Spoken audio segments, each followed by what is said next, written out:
Hello મિત્રો, સ્વાગત છે અમારી યુટ્યુબ ચેનલમાં. ફાઇનલી કાકુંડા ફિલ્મ G5 પર રિલીઝ થઈ ગઈ છે અને મેં જોઈ નહીં. તેને જોયા બાદ મારું રિએક્શન.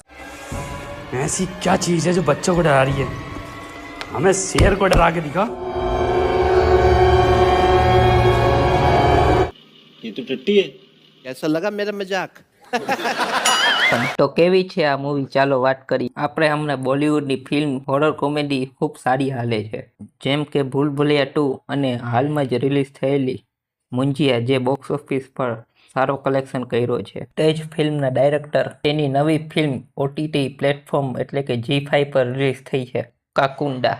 આ ફિલ્મની સ્ટારકાસ્ટની વાત કરીએ તો રિતેશ દેશમુખ અને સોનાક્ષી સિન્હા જેવા મુખ્ય કલાકાર છે. આ ફિલ્મની સ્ટોરીની વાત કરીએ તો એટલે કે બહુ ખાસ તો નથી, પણ વન ટાઈમ વોચ કહી શકાય. આ ફિલ્મની સ્ટોરી એક લાઇનમાં કહું તો એક શ્રાપિત ગામ છે જ્યાં કાકુંડાનો ભૂતનો ખોફ હોય છે. તે ગામમાં દરેક ઘરમાં 2 દરવાજો હોય છે. એમાંથી એક દરવાજો નાનો હોય છે. એ નાના દરવાજે દર મંગળવારે 7 વાગે દરવાજો ખુલ્લો રાખવામાં આવે છે, અને ખુલ્લો ના રાખે તો તે ઘરના પુરુષોને પોતાનો શિકાર બનાવે અને તેને 13 દિવસમાં મારી નાખે છે. તેના જ કારણથી સોનાક્ષી જેના હારે લગ્ન કરે છે તે દરવાજો ખોલવામાં ભૂલી જાય છે. પછી તે કાકુંડાનું ભૂતનો શિકાર બની જાય છે. પછી સોનાક્ષી સિન્હા રિતેશ દેશમુખની મદદ લે છે, અને પછી રિતેશ દેશમુખ સોનાક્ષી સિન્હાની કેવી રીતે મદદ કરે છે, અને કાકુંડા કોણ છે, કાકુંડાનો શ્રાપ શું છે, અને શા માટે તે પુરુષોને પોતાનો શિકાર બનાવે છે. આ બધાના સવાલના જવાબ માટે તમને આખી ફિલ્મ જોવી પડશે. અને આ ફિલ્મની એક્ટિંગની વાત કરીએ તો બધા કલાકારોએ